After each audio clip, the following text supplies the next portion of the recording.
the rational approach is Cyprus Republic to negotiate with Turkey. Exactly.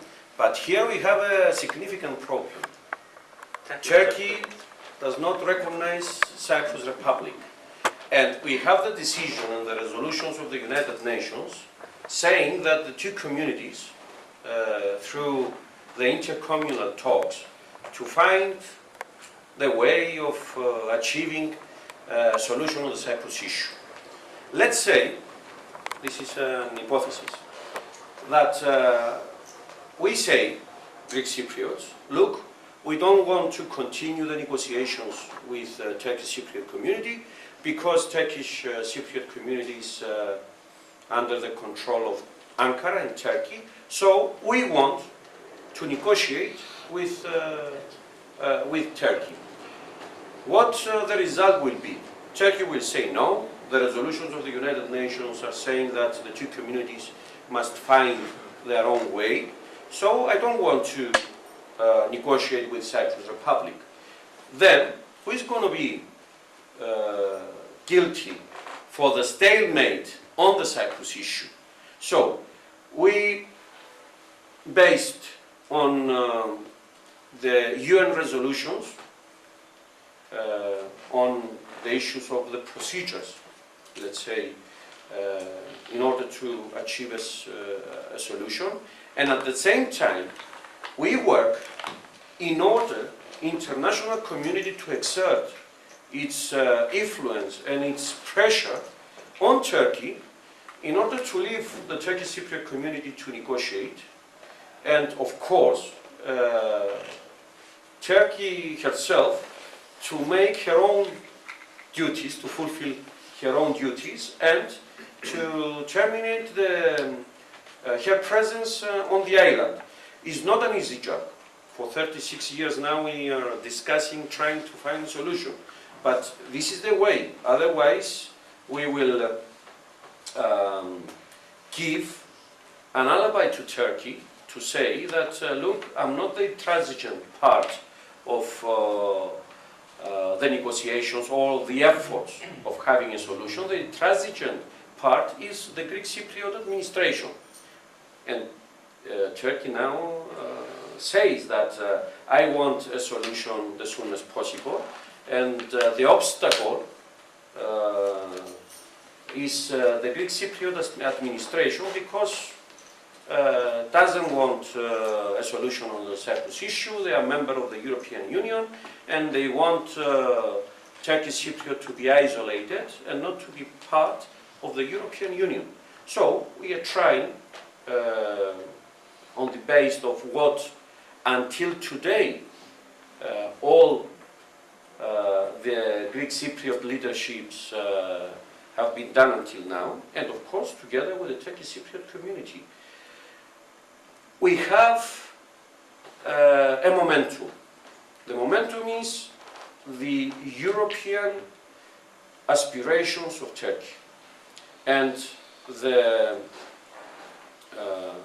efforts of Turkey to enter the European Union. This is the key role of the European Union.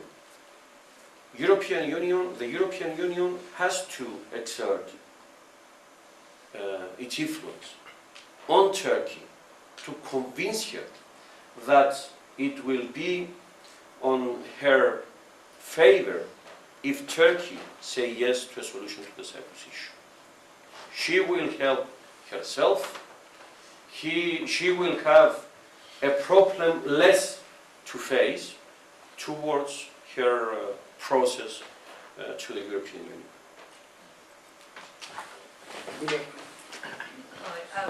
Just two brief points. Very brief, please. Very brief. Don't start on statements. No, just to go back to what the gentleman said at the beginning, I think the Cyprus problem is only predominantly international in character if you date the Cyprus problem to 1974, and I think that's where the Turkish Cypriot community might slightly disagree.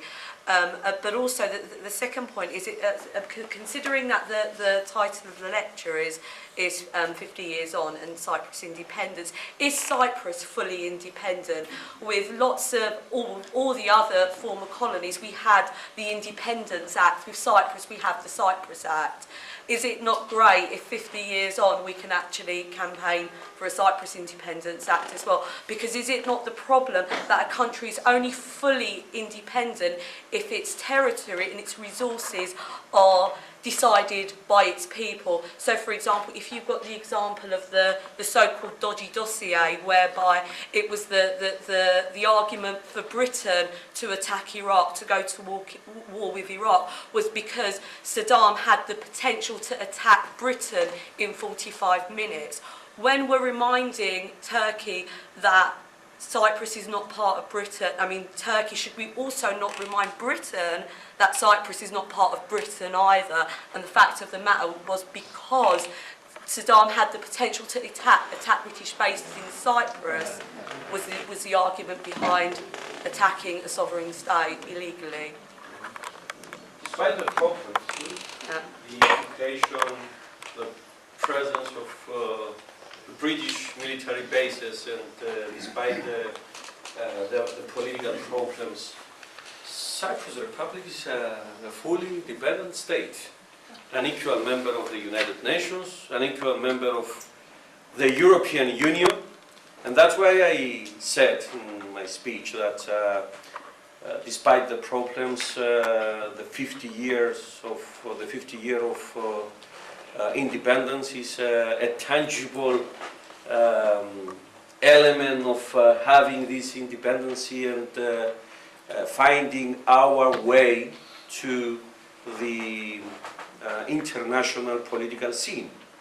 Of course, we shall continue fight to solve the Cyprus issue first, and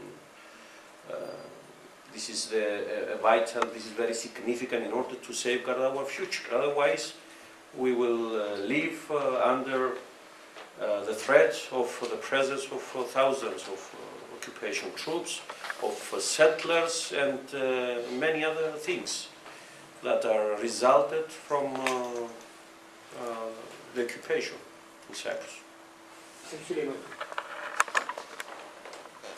If we look at the Cyprus problem, the Zurich and London Agreement, there was a constitution that was imposed on us, and it created us into these conflicting communities. Why didn't we have the right to vote on ideological grounds, but we had to be put into this segment of Turkish Cypriots and Greek Cypriots? The reason for that, and in that they put a time bomb for this situation. In other words, Cyprus was like a bird with his wings broken. Now, it's like a time bomb waiting to happen. And this is no different when we look at, and it is a problem of colonialism. They did the same with Ireland. Partition was the answer to them. They did the same with India and Pakistan, same problem. South Africa, Palestine, and we can see all these, and we're trying to blame the Turks, we're trying to blame the Greeks, who is right, who is wrong. And we're still suffering. It's a bird still with a broken wings. It's up to us, Turkish Cypriots and Greek Cypriots, to find the way as people who, even after being united, which we hope we will be united, we still have to find a way of getting rid of this scourge of nationalism. Because this scourge of nationalism, this disease that they've given to us, that is still, we still look at each other in terms of flags and whether we like each other or whether they're like me or they're not like me. So we have to find a way politically, not only to live together, but to build and to repair this homeland for the future generations as well, so that we don't look at each other as Greeks and Turks, but as Cypriots. Now, I'm sure a lot of us see this, but it's how do we go about? How do we go about doing this? We can have an agreement tomorrow They might force a role, but we have got to go and build that Cyprus as well for the future. So we've got to come out and raise our voice as Turkish Cypriots and Greek Cypriots. Not only that we want peace, that we're going to go ahead and do that peace.